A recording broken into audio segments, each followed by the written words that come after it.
Welcome to Deaf and Dumb. I'm Dan. And I'm Dudley. Welcome to the show. Welcome to a show. That is a show. Mm-hmm. It's our show. An episode. Deaf and Dumb. Yes. An episode of our show. Mm-hmm. Yes. Moving on. Moving on. Yeah.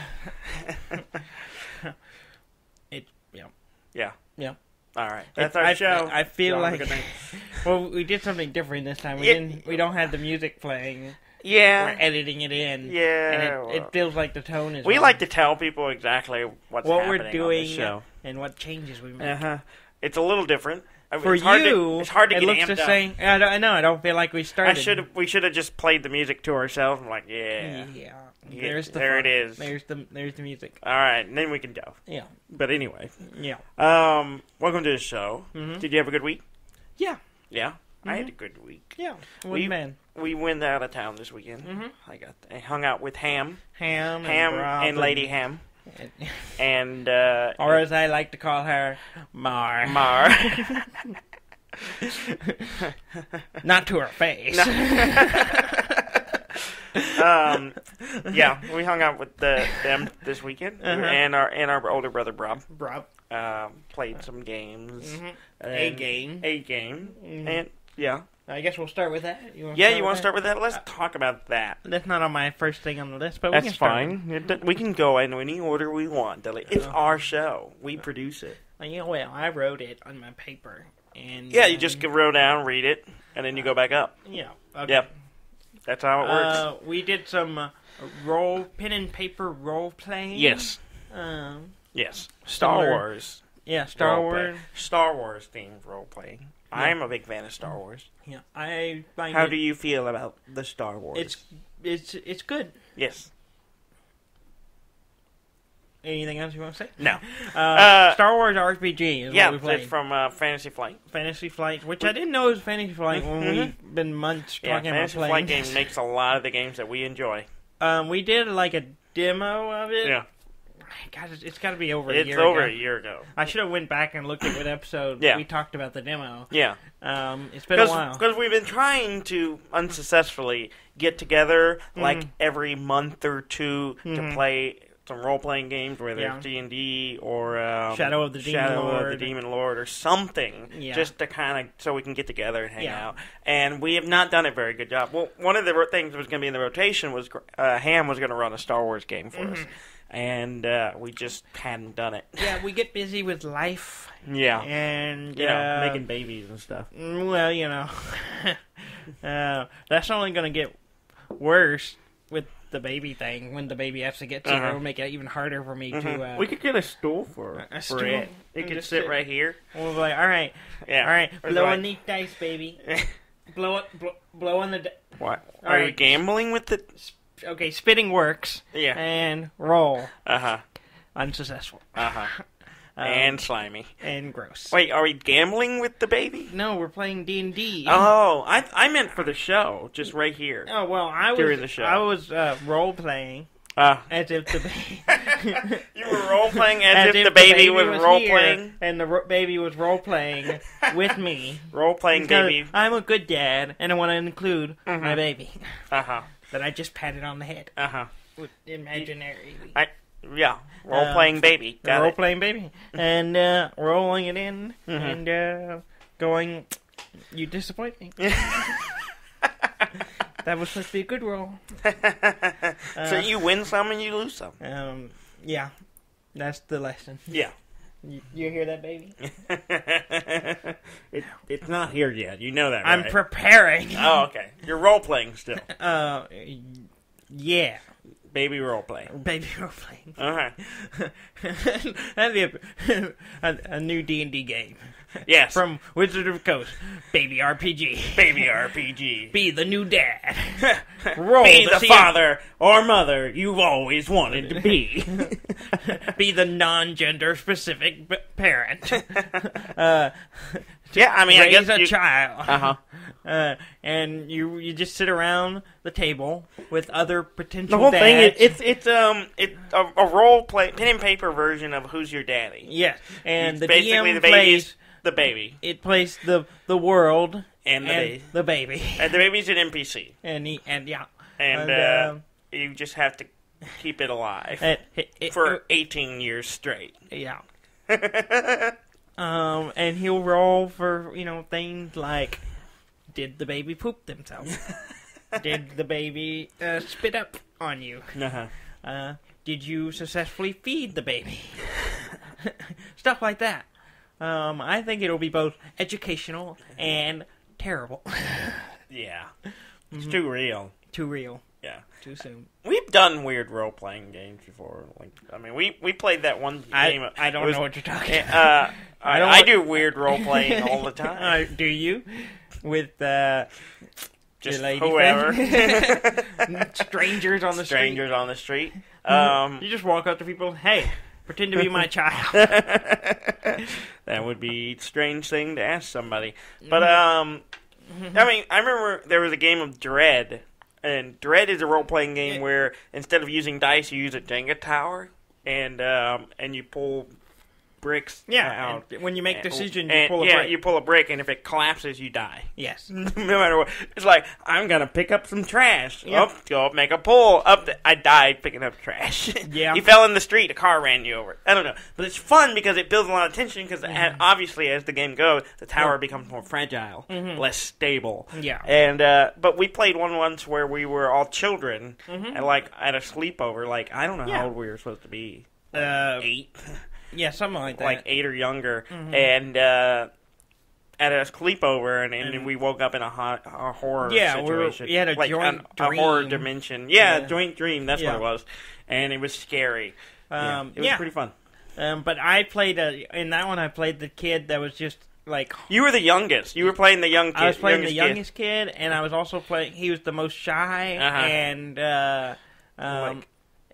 apprehensive of the group, and had all these he had strict parentage. He had a teddy bear, I believe. Yeah, he had a teddy bear. He had a strict parentage, so he wasn't allowed to do a lot of things. Yeah, like walk upstairs without holding someone's hand. And stuff like that. Yeah. So I even recall us running down or upstairs, and you were like, "I need help." Yeah, I need help. You gotta hold my hand. I have to hold hands. Yeah, it was a lot of fun. It was. It was also sad. Because if I remember correctly, our buddy Josh played the fat kid. Yeah. And the fat kid died. Yeah. The whole consequence is you died, you didn't wake up. Yeah. And he sacrificed himself so the rest of us could get out. Yeah, basically. It was an emotional moment. And it was. Scenario that we... Not for me, but for some people. Yeah. For people who experience real emotion. Yeah. It was emotional.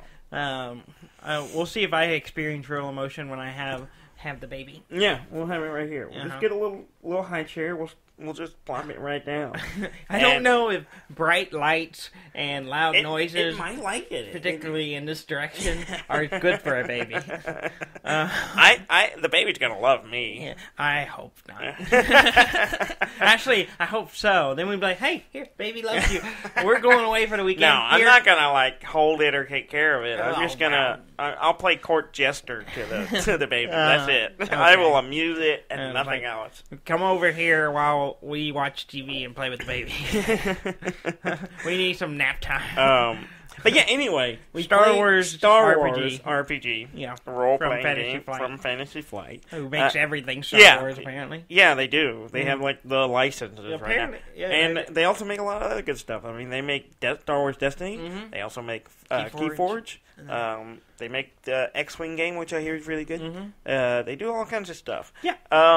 So Star Wars RPG. Yeah. We got there Friday night. Yeah, running. I hadn't even thought about what my character was going to be. As usual, you showed up with no idea what you were going to play. I was busy. I've had the same idea since we talked for a year of what I want to do. It's been kind of shifting and shaking as I try to figure out the pieces of it. But I am playing a droid. Who is a spy. A spy droid. Like a double agent droid for both. He works for, he flops from one side to the other of the struggle between the Empire and the Rebellion. And he's awesome. His name is... He's fine, except he's too much like you, and he talks too much. Well, he is a talker. He's kind of a smooth talker, and get his deception smooth. Yeah. Is debatable. His name is J4M3. Uh-huh. S model. or if he's in certain circles, he is 5M 1E. So he goes by Smiley or James. Yeah. And he dresses in clothes. Yes, he wears clothing, unlike most droids, which apparently bothered a lot of people. Apparently. Because I don't know if you've ever noticed, but droids are not treated well in the Star Wars universe. Not at all. They're basically slaves. Yeah. And they are. And so, and that's what which is a major plot point in Solo. So yes, yeah, so, just something to go off of. Yeah, about the plight of the droid, and I felt it. I felt prejudice. Yeah, while I was playing the game.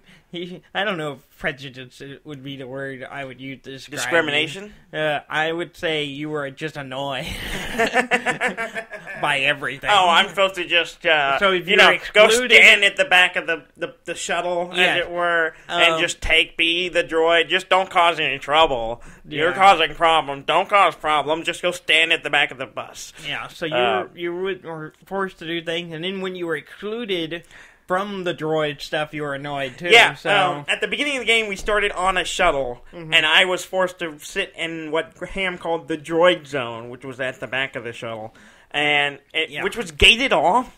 Like I was in storage, basically. Pretty much, yeah. And with some other annoying droids. Yeah. And then later, we got arrested by some local sheriff type people. Yeah. But I was put in a cell with you guys, and as not opposed with the droid. with the other droid that was with us. And you were annoyed by that. I was annoyed by it. I was annoyed by both situations. My character's complex. Yeah. He did not like it when he was being segregated, but he also did not like it when he wasn't treated like what he is. So I just think you're just annoyed no matter what the situation. Probably. You're just going to complain about it. But I was enjoying playing him. He was fun to play. I was not enjoying you playing. Yeah. I, on the other hand, played something that was apparently predictable. Yes. We all knew what you were going to play. I didn't. From the beginning, Ham, me, and Brob all knew what race you were going to play. In fact, Ham and I were like, you said, I think I'm going to play a Wookiee. And Ham and I were like, yeah, we know. And I was like, and I literally just and you were decided. Like, there's no way y'all knew. And so when Brob came over, I was like, Brob, what do you think Dudley is playing? And he's like, oh, I don't know, probably some kind of rogue. I'm like, what race? And he's like, Wookiee. And I'm like, and I was like, because we know you. We've known you for a long time, and we know you very well. The thing is, I didn't think I was going to play a Wookiee. We know you better than you know yourself. I was going to play. I was considering like a Bothan, and that was like a big game hunter at one point. And that's a lot of thought for you. Yeah. For a character. A year big ago, game hunting Bothan. I was thinking he was going to be a big game hunter, and he was like, it was going to be this thing, but it didn't. Some of the trees didn't work the way I thought it would. I was confused by the creation, and then the book. I will say, the role playing books for Star Wars are really kind of all over the place. Yeah, it's kind of really hard to sort through, and so it's like I constantly jumping from one thing to another, and then trying to make sense of it is a bit of a struggle. Yeah. It's really simple. It's not that complicated. Once you kind of get your head around it, but it's just so different from other stuff that it just throws you off. Yeah. I did like the character creation system and the way there are no levels. No. Like your character doesn't level up. You just get experience, which you then spend on whatever you want. Yeah. Upgrading your characteristics or your skills or, getting a new talent from the talent tree. Yeah. And that's pretty cool. It's really cool because you gain experience by doing stuff, and then you just put those points wherever you want them. Yeah, because in normal RPGs like D&D and such like that, you're I wouldn't say normal other RPG. You're going for levels, so you get to a certain amount of experience points, and then you level up. And then you get a whole bulk of stuff. We were just like, oh, okay, you got enough, you leveled up. The number didn't matter. Well, now... Yeah, I mean, you had thresholds you had to reach, and then you got a bunch of stuff for reaching that level. As opposed to, it's just like, you get the points when you get them. Yeah, you get them, you spend them how you want. and that's pretty cool. Which gives a lot of options. Mm-hmm. Of course, you only have so many when you start. Yeah. So you're depending limited. on what race you pick, you get a base stats. what species, you get base allotment of you get base stats, and then you get an allotment of experience points to spend. Yeah, and for example, I got a whole bunch of starting experience points, but all my stats started at 1. Because droids are all 1. Yeah. But I also, as a droid, get a lot of extra skills. I get more starting skills than anyone else as a does. Wookiee, I had some pretty good stats to begin with, but I only started with 90 experience. Yeah, like humans as a baseline, and a lot of the other ones start with that 100. But they have certain skills that you're just better at. Yeah, and it was, I had to make some hard decisions to pick what I wanted to do, but I ended up going with a bodyguard, and the reason I settled on a Wookiee is because you were playing a spy, Robert was playing a pilot guy, named Smalls. Yeah, named Smalls. He was a Duros. Duros, the alien-looking. Yeah, very stereotypical alien race in Star Wars. Apparently, they lay eggs. Apparently, I didn't know that. I learned gross. that during the game. But so he was playing that, so I was like, okay, we need a nice, fighter. We need a fighter. We need a good fighter. He had certain skills. I had a lot of other skills. Yeah, his was more support. Yeah, he was more support pilot type guy. I was more like roguish, talker guy, and maybe with a little bit of computer use. Stuff, but then we needed someone to fill in the brute. And so I was like, well, the best brute is a Wookiee. Yeah, it's really hard. Yeah. The Wookiee comes with a lot of with a hard hitting stuff. And so I was like, well, I gotta do the Wookiee. And so I made a Wookiee. His name is Nim because Wookiee name generators are terrible. And they all have Baka in it or something. Well, they all have weird stuff, and all it is weird spelling, and then they add extra letters, and then some of it just has roar in the middle of it. I'm like, what is this name? Yeah. So I clicked on the name generator, and it just gave me a bunch, and finally one was just Nim, and I was like, that's it. It's normal enough, and it's short and easy to remember. So, What did it sound like in Wookiee? I don't know. I can't really do. You can't do the Wookiee? I could try, but it's not very good. I don't think anyone's Wookiee is very good. But it was fun playing the Wookiee because most people in the game don't speak Wookiee. Yeah, and so I would just start talking, and then Graham would be like, "Yeah, they don't understand you. They just see you. They think you're screaming at them." Yeah. That was basically. And then my guy makes a lot of hand gestures, but he's actually speaking really politely. Yeah. Like, excuse me, sir. Do you know the direction to the nearest base? And he just. As Wookiees do. As Wookiees have known to do. And he's big and lanky and all that stuff. It started off fun because, Ham was being a dick. Let's be honest. I think he was being a dick to me personally. I don't know. We started on a shuttle that was being hijacked, basically. And, so, it starts off as I noticed at the back of the shuttle, I noticed there's a guy, roughing up one of the Twi'lek stewardesses. Of course it's a Twi'lek. And so I'm like, I'm going to go back there. Well, and then Ham's like, well, you got to open the gate. Yeah, so I'm like, okay. To the droid pin. Yeah, to the droid pin. I'm like, I can't just hop over. I'm not like a 3PO model where I can climb over things. And, he was like, oh, open it. So why don't you just open it? I'm like, okay, I'll fine. He baited you and you went for it. Yeah, and I was like, fine, okay. And I was going to open it, but then, I guess we got distracted, but I was like, all right, I'm moving back there. He's like, well, you got to open the gate. And I'm like, I thought I did open the gate. And he's like, no, you didn't. I'm like, oh, yeah.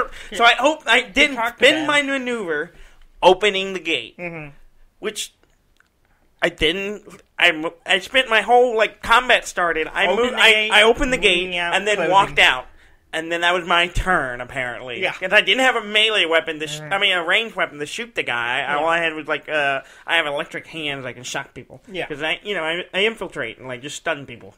So I was like, okay, that's my turn. All right. And then the next turn comes around, and I'm like, all right, I'm going to move back there. Like, well, the gate's in the way. The swinging door of the gate swung in the path of the doorway going into the back of the shuttle. So you had to shut it. I then had to shut the gate. And then you could move. And then I could move up, and then I'm still standing there, not able to do anything yet. Yeah. And while that was happening, Rob had noticed that there was a guy going up to the pilot. Yeah, going to the cockpit. Yeah. Something unusual. So he get up to go check it out. Yeah. And when he goes up there... He hears noise? He saw someone being roughed up or something? Yeah. And so he pulls out his gun. Yeah, he pulled out a blaster and he was like, I'm going into action. Which freaked everybody out. Yeah. Freaked out the rest of the passengers in the deal. Well, I'm not part of the... We're not a group yet. We're just all on the same shuttle. On this shuttle. And I go, guy with the gun. I can deal with this. Yeah. I get up. I'm going to go punch him. Yeah, with what? Brass knuckles. Yeah. You're a Wookiee wearing brass knuckles. Yes. Did you have a gold chain? No. I had made suggestion of what should be written on the brass knuckles. Yeah. Wook life. Because you can't fit Wookiee on. It's just too many letters. Yeah. I ignored your suggestions. Normally my Wookiee uses a slug rifle, which is just a normal rifle in Star Wars. Yeah, it's a rifle that shoots bullets as opposed to lasers. Yeah, because blasters are expensive. Yes, we only had 500 credits to start with, so I had to make do. A slug rifle. Was either yeah. You wanted heavy. You were proficient with heavy range. Heavy range and heavy range blasters are really expensive. Yes, and I couldn't afford it, so I got a cheaper one, which is a slug rifle. Yeah. And, it was stored in the cargo hold. Makes more sense since you're a Wookiee, and they're kind of primitive, right? No. Yeah. I mean, Chewbacca used a crossbow. Yeah, because he probably picked it up later. He didn't bring that from home. I don't know. I'm not familiar with the Wookiee homeland. You should be. You're playing a Wookiee. Yeah, well, I skipped over that section. I didn't have my rifle because it was stored away because it was too big to bring on the ship. Yeah, and when you're on a shuttle going to a casino, people frown upon someone just holding a giant rifle. Well, obviously, Robert pulled out a blaster. He was holding a holdout blaster, so it could have been then everyone was just like... Yeah, it was like pandemonium. As apparently, even though if you watch Star Wars, everyone has a gun on their hip all the time. But apparently, these people were alarmed by it. As we had this discussion, Star Wars apparently is just open carry all the time.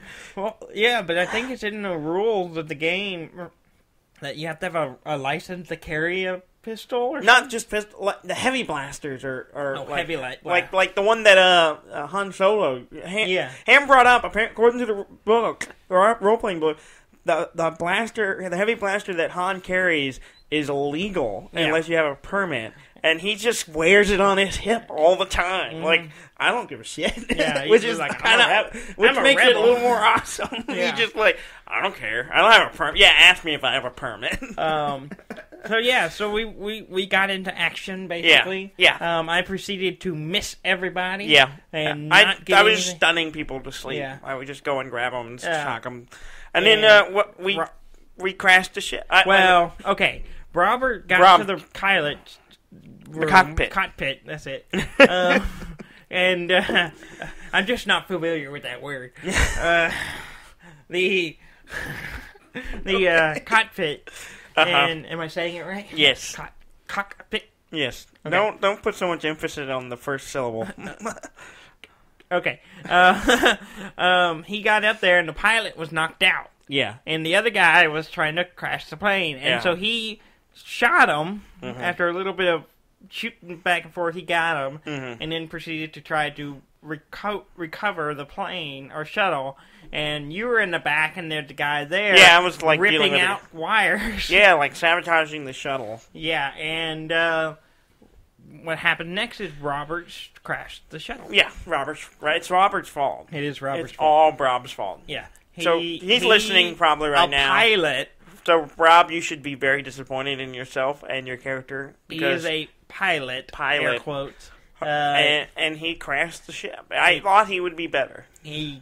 Apparently, he was on his way, having crashed his previous ship. Yeah, so he, for all evidence, points to he is not a good pilot. So,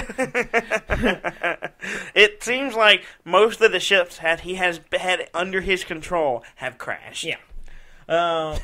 So together we makes a terrible crew. Yeah, we went on this long adventure, and it was a lot of fun. I had a blast. Yeah. I gambled with some yokels. Yeah. And stole a bunch of money. Yeah, we ended up going on another mission in this fishing village to stop raiders from raiding ships, and I was pretty badass. I killed a bunch of things with my rifle. Yeah. And I harpooned a speeder, as it went which by. Then crashed into a ship. But then it did do the job it was meant to do. Yeah, that's true. And Robert failed to pilot that too. No, he didn't. Yes, he did. He was trying to maneuver so the speeder wouldn't hit us, and he failed. No. Well, he was. It was a no-win situation. I gotta give him that. No, it was like we were being upset upon by raiders. I don't think there was any right decision to be made there. Pilot the ship right. Yeah. The other thing with Star Wars is the dice system. Yes, it does not use normal role-playing polyhedrons. Yeah, I mean it uses regular dice. It just has different. Yeah, symbols they don't have numbers on them. Yeah, they have just little symbols. It takes a little getting used to. Yes. But it's a little confusing at first. Yeah, but because it's like roll this, and then roll these with it, and this one, and then roll them. Okay, these are bad, these are good, these are bad. It's like deciphering bones. Pretty much. Throw your bones. Yeah, roll the bones, and we're gonna predict your future. Yeah, that's kind of what it feels like. Yeah, but once you get the hang of it and know the symbols and know how to read it and everything, it works really well. It's really cool because. Unlike in Dungeons and Dragons, you have set DCs, difficulty classes of you want to do this. That's DC 10 if it's not hard, or a DC 15 or a DC 20 when it gets really hard, that kind of thing. Instead of that, what they do is you have the dice that have symbols on them, and you roll them. You get combinations of them, and then at the same time, depending on the difficulty, you get these anti dice that you roll with them that counteract what you're doing. And so you may roll really poorly, but you may get blanks on all the bad dice. So you still could succeed. So not only is what you're trying to do, your ability scores and stuff, add to, is random, and you can the stuff you're trying to do also has an element of randomness to it. So it may be bad, it may be good, it just it's a mix. And you have to roll successes on the dice, and even if you don't roll successes, you can get advantage, which allows you to do some other things. It allows you to make a better roll next time,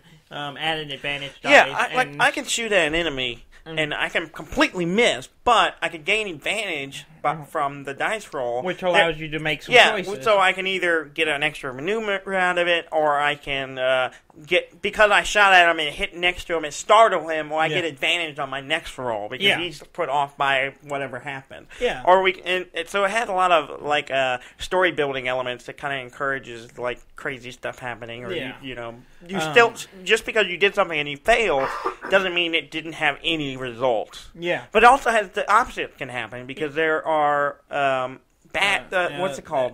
Threats. Threats. Yeah, on the opposite side you have successes and there's achievements. Threats and failures. Yeah, and then there's failures and threats, and threats are like the opposite, where bad stuff happens. You get strain, or you know, stuff like that happen, or you get bad dice. And they cancel each other out until whatever you have left, that's what happens. Yeah, and it's a lot of fun. It's really cool. Like I said, we're still kind of juggling the system because none of us have really played it ever. And so we've all kind of looked at the books, and we're trying to just figuring it out. Yeah, even Ham, who is really DMing it, was still a little rusty with some of it, and so we were discovering stuff as we went. Yeah. Like if you had a lot of advantage, you could had more stuff you could do. Yeah, if you get a ton of advantage, you could still miss whatever you were trying to do.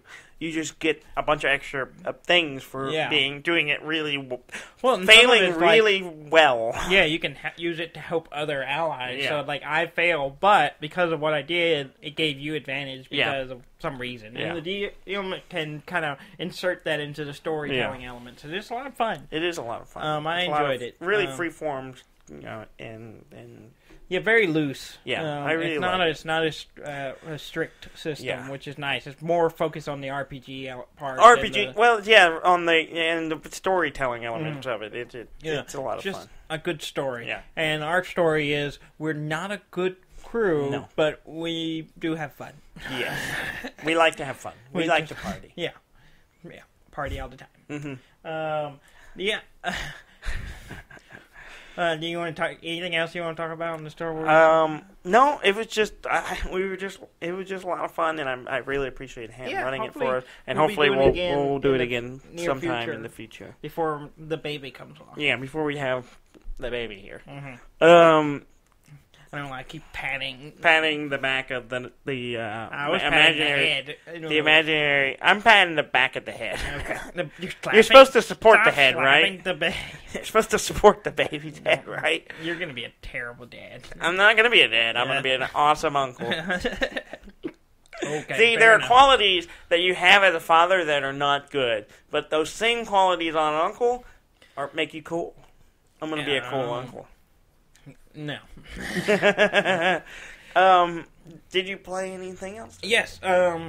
We had game night earlier this week with Gary. Good old Gary. And good old Gary. We forgot our Keyforge decks because I didn't know what day it was, to be honest. Yeah. And so we ended up playing a different game. Yes. We played a game called Shards of Infinity. Yeah, which is a new game Gary got at PAX. Yeah. Actually, I'm wearing the shirt right now for PAX 2019. Oh, nice. And it's basically it's a deck builder, but it's an all-in-one box deck it's kind builder. Of like Hero Realms or Star Realms, which I love. I love both games. Very good. And it's like that, except it has a few little things differently that are different. Not differently. It does things differently. It doesn't do things anyway. You trying to do a grammar lesson? Yeah, I'm telling myself why I speak why you speak poorly. bad. Why I speak poorly. There you go. But it's really cool. It works very much like Star Realms or Hero Realms, where you have a health pool. Yeah, you start with a health pool, and you're trying to stay alive. Yeah, basically you're trying to take out the other players. You're trying to take all away all their health. The differences are there's a thing called what was it called? The points you get. Yeah. I've gone blank. I've forgotten. Yeah. As well. Yeah, there was some kind of currency type thing. Yeah. Well, not a currency, but what was it like called? Experience. But yeah, it's these kind of experience points you can build up from playing by doing certain things. No, I don't think so. No. Mastery. That's it. That did not start with a C. Mastery. I had to start with the C to get to the M. Yeah. Okay. The mastery, and so by gaining mastery, there are cards that if you're over a certain level of mastery, you get stronger abilities. Mm-hmm. So it may be like this card plays down, it does 2 damage. Yeah. But if you have a 5 or 10 mastery, it suddenly does 5 damage. Or if you have a 20 mastery or something like that. And so that's really cool. The cards are variable, so they get more powerful as you progress, which is really clever. Yeah. And then there's also cards that are called mercenary cards, and they have a red border on the card.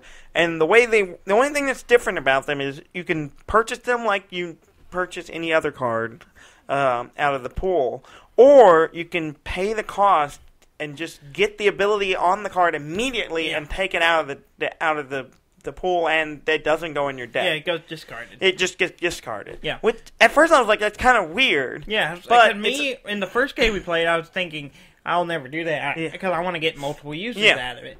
But if it's a deck builder, so you're going to end up with way more cards than you need, and you want to cull cards. Well, if you don't want to keep adding cards to your deck, it's a way to spend the money that you're generating to gain benefits from cards without adding them to the deck, or also just taking them out so that someone else doesn't get them. Yeah.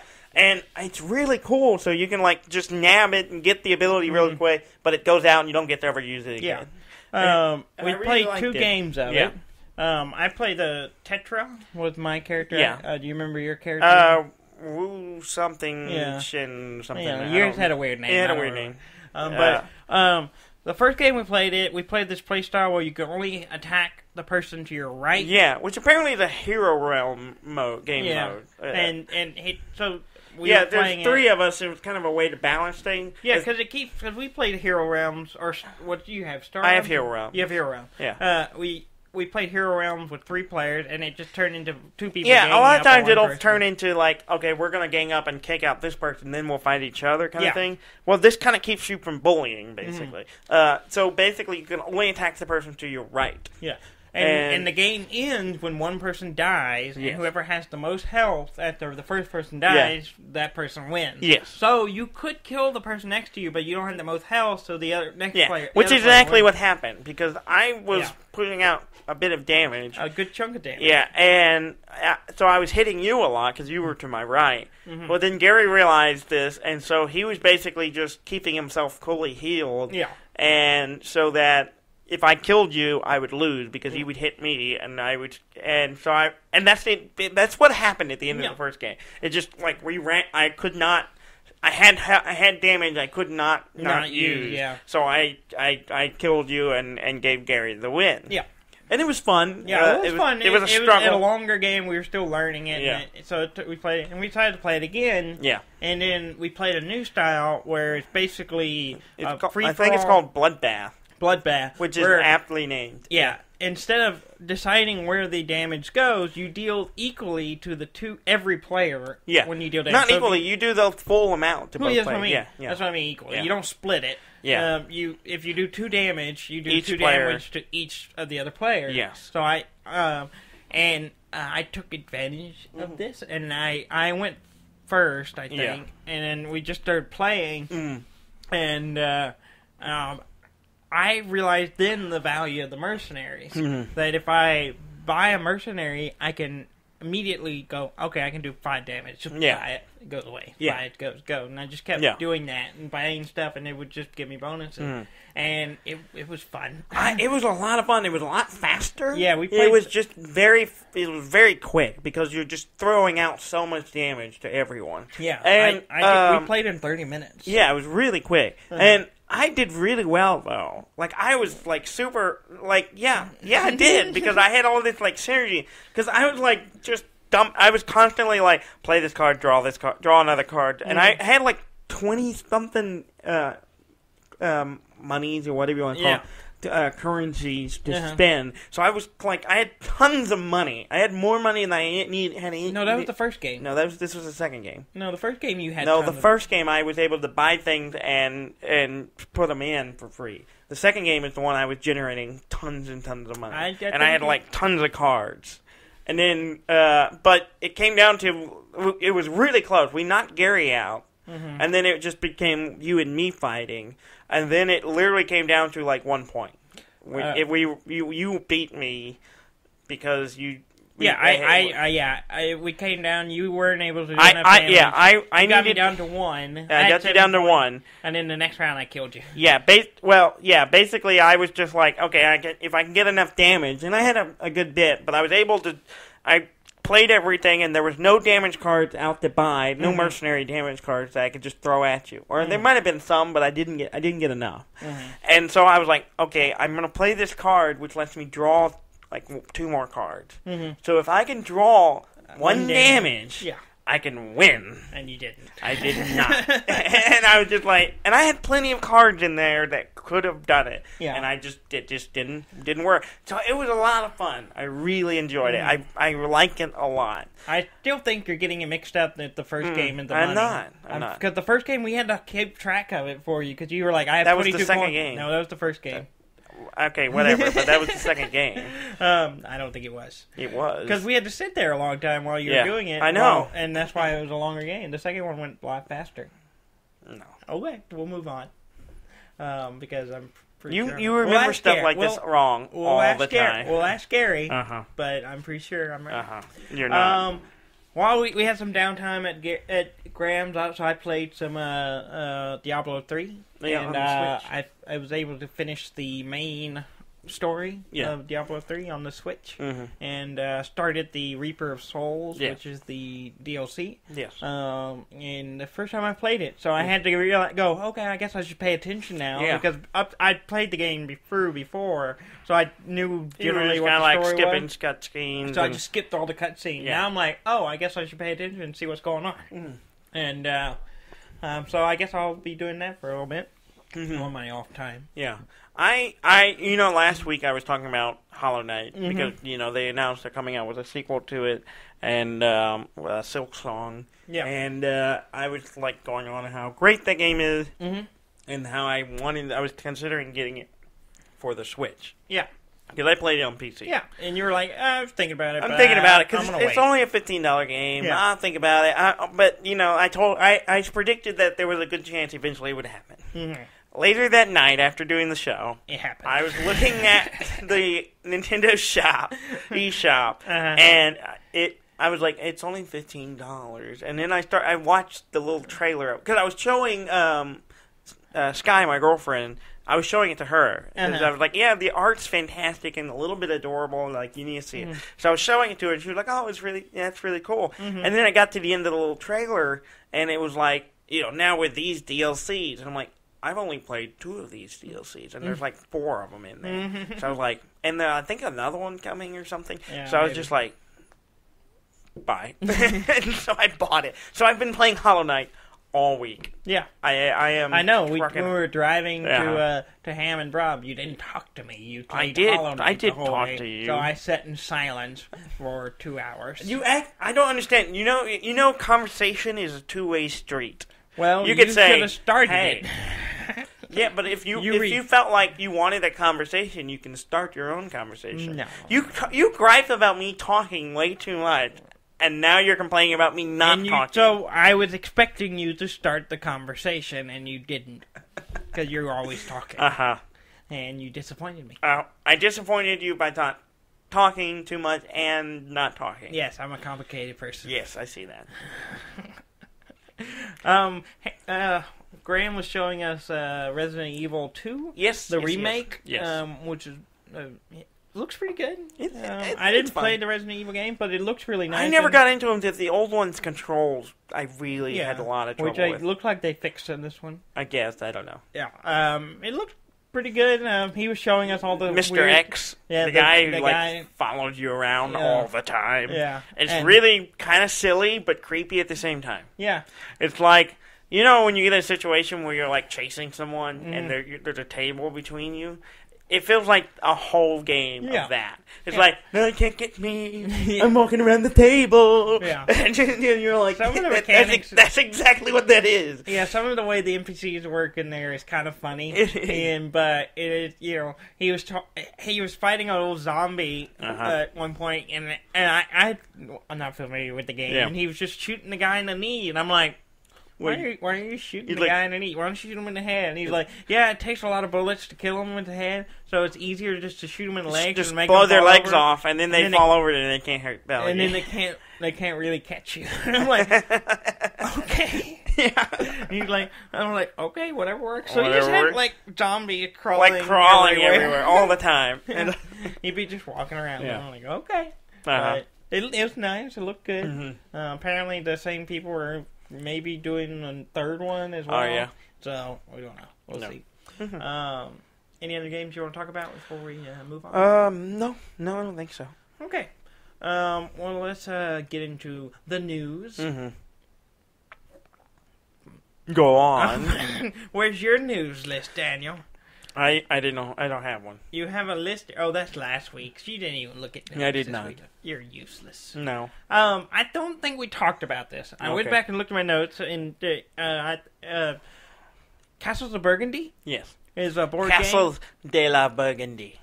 That's not the name That's of it. what I like to call it. But Castles of Burgundy is a game. I don't know if we've ever talked about it on the show. I believe because we have played it a bunch. I don't know if we were playing. Before we started doing this show, but so. It's a great game. It's a cool little game. It's a game where you have your own little real estate. Yeah. And you pull resources from the board. Property and you're building up a pattern basically, and you're filling up, getting resources. Yeah.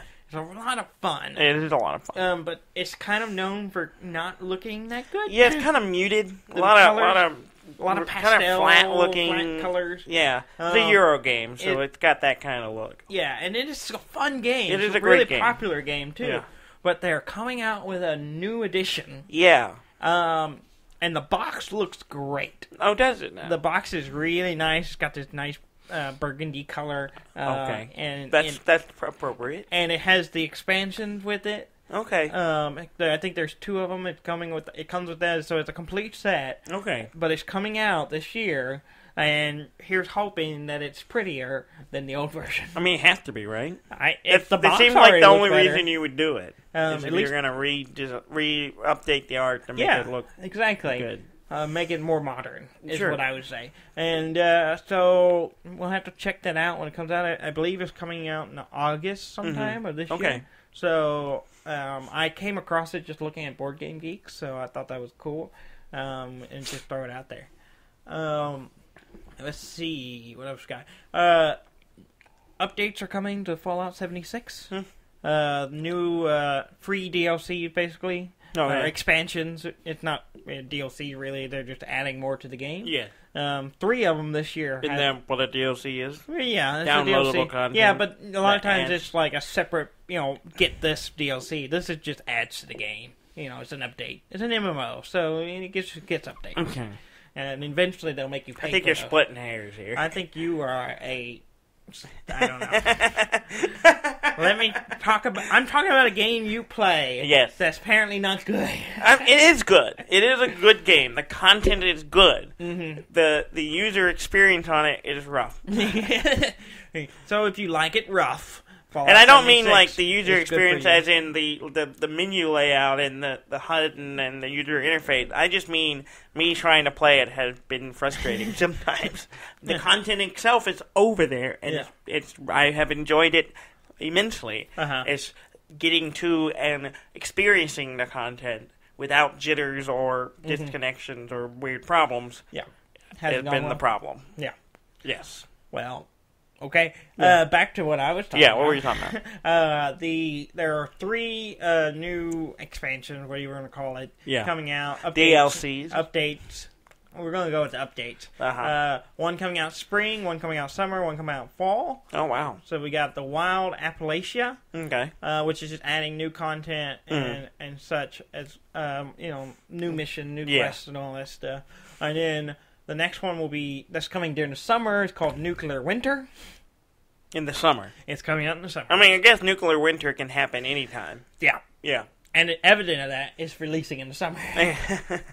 Which apparently will unlock 2 of the vaults in the game for MMO-style raids that you can do. I guess get a crew together and go raid the vaults. Okay. And so that's going to come with the new expansion. It's like 9. I think it's like 90 Fallout 96 or Vault 94, 96, something like that. Okay. So they're apparently already in the game. You just can't go in. Yeah, I know there are some stuff like you can't get into yet. Yeah, and apparently the Nuclear Winter will open those.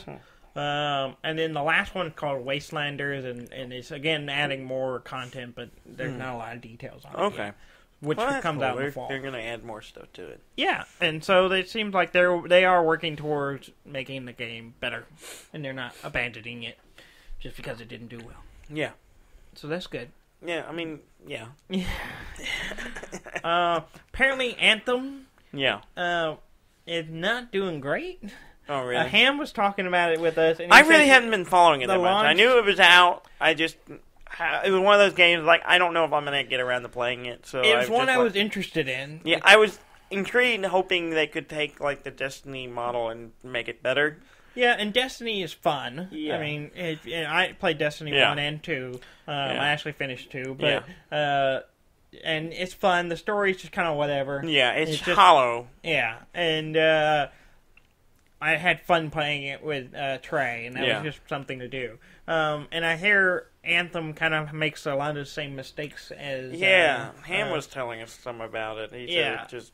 but apparently there's also been some issues. Like, they fixed a lot of issues with the patch. but then it also created other issues, like it's not running very well on PC with some frame rate issue, and then also apparently the load time is really long. Like how long? How long? I read it. I think an article was saying that on Kotaku was saying that it's turned into me on Facebook while I'm waiting for my game to load. Like it's long enough, like you're not just sitting there waiting for it. You're doing something else. So that's not good. Yeah.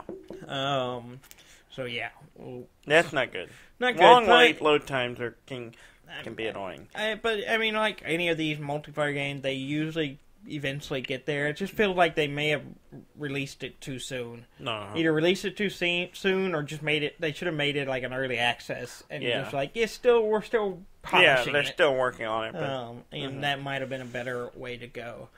Which is a weird thing to say because I usually don't like early access things. I say that I'm playing Subnautica. Yeah, Below Zero, which is early access. But that game's good. I like early access games that are more or less finished. Yeah, which I don't think this one is. It's but not. We'll see. But let's see. Other news.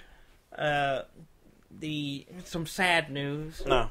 So Steam has a video section. It does? And it's going away. Like, what do you mean by a video section? You can watch movies on it. There are movies on Steam? Yeah, I forgot it was there too. I'm not sure I ever knew there was movies on Steam. I remember them doing it a few years ago. Oh, yeah. They have it's apparently no one used it.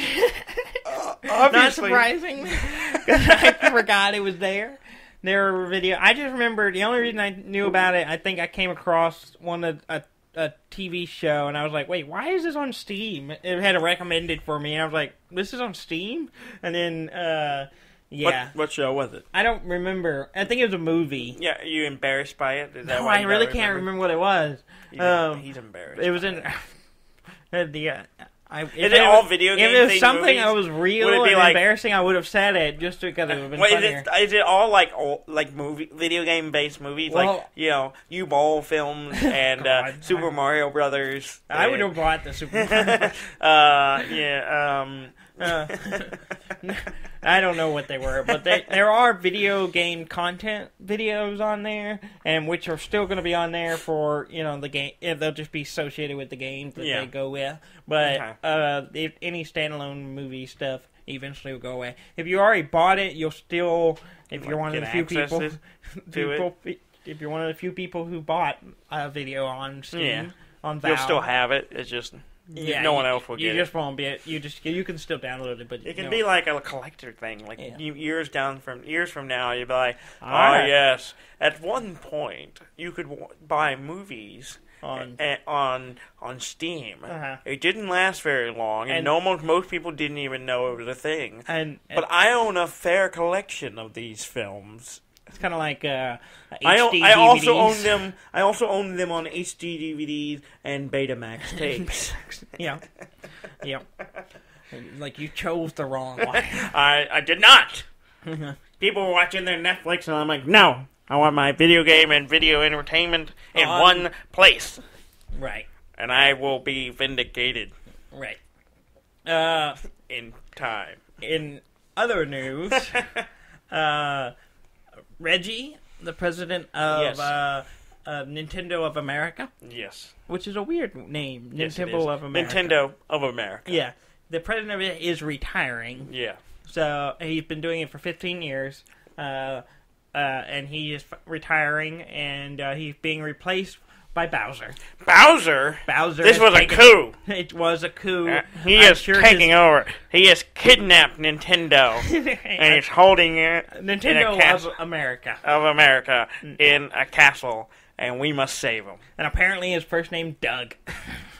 Doug? Doug Are Bowser. we talking about the same Bowser here? I don't know. I didn't see a picture.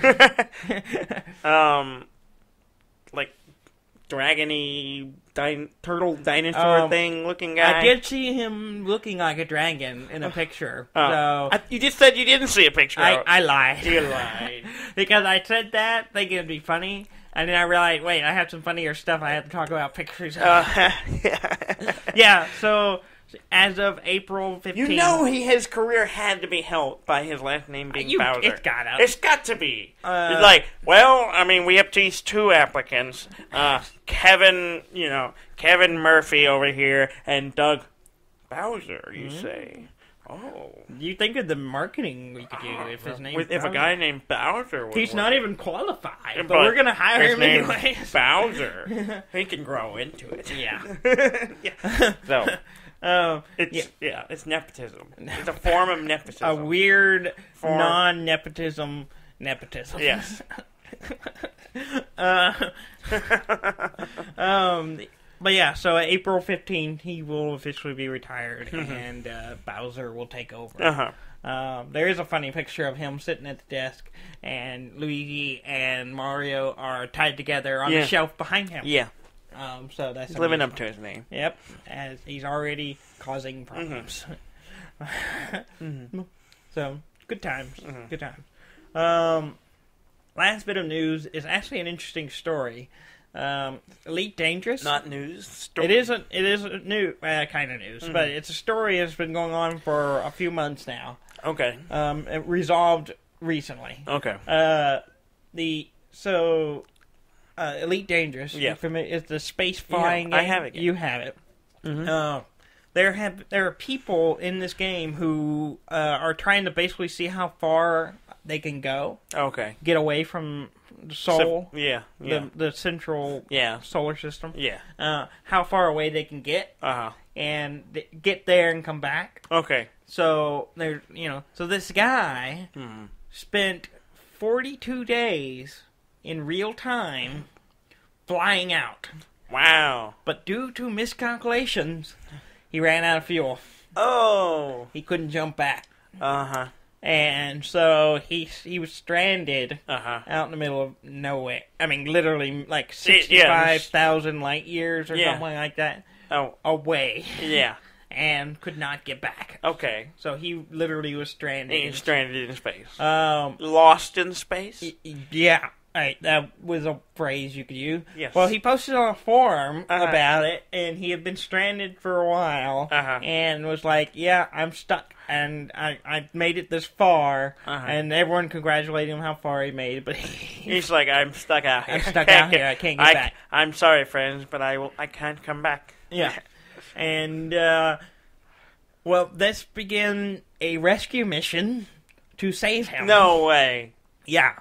There's apparently a crew in the deal that they're called fuel rats or something like that. And basically, a year ago they did this. Someone else got stranded up. They do missions to rescue people who are stranded. Yeah. But most times they're not that far out. Yeah. So that's a long way. How do they get out there without themselves getting stranded? Very complex. Yeah. Apparently. I guess you have to go so far out and get refueled. There's a system for gaining fuel in the game from solar systems or suns or something. So there's a process to it. I don't know it all. Yeah, it's been a while since I played. So.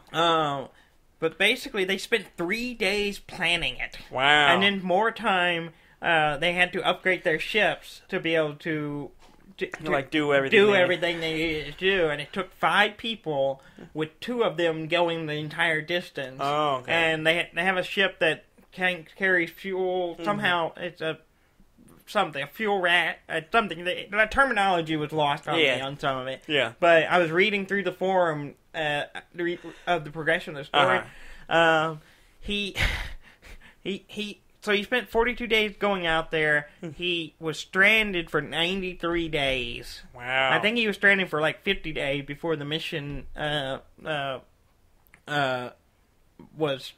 The rescue mission even started. Oh, okay. So he just posted, and he was like, yeah, I did this to myself. I'm not expecting anything. Well, then the crew got together. They got together and figured out how to do it. Yeah. That's really cool. 600 hours of travel time to rescue him. 600? 600 real-time hours. Oh. So it took... so he traveled for 42 days. He was stranded for 93 days. It was something like, absurd amount of time to rescue him. Wow. And there's posts about it. It's really good. In the forums, there's like you can follow it, and they're giving updates, and what's going on, the planning of it. And it's like so much many Bothans died to bring this man back. And as of February 23rd, he was rescued. Okay. And they were able to get in the fuel, and he could jump back. Wow, or that's travel really funny. back. He's dead because he starved, but that's it's funny. He was posting like, I'm out here freezing. That's really cool. I love stories like that, but it also makes me think these people have way too much time to do this. You have to think about it, too. Like, I love it. Light speed stuff jumps and things. But then you get beyond a certain point, there's no more jumps. There's no jumps. Yeah. So it's called super cruising, where you just fly straight out. In real time. Yeah, because you can just fly in real time, but jumping allows you to jump large distances between different zones. And so the idea is you fly to a gateway and you jump over to another place. So super cruising is just like flying as fast as your ship can fly without light speed jumping. Mm-hmm. And so that's what they did. And they would just let it run overnight and stuff like that. And apparently one of the guys lost 6 hours because the server went down. Oh, no. And so they were like, that's cool. It's pretty awesome. Pretty cool. I love stuff like that.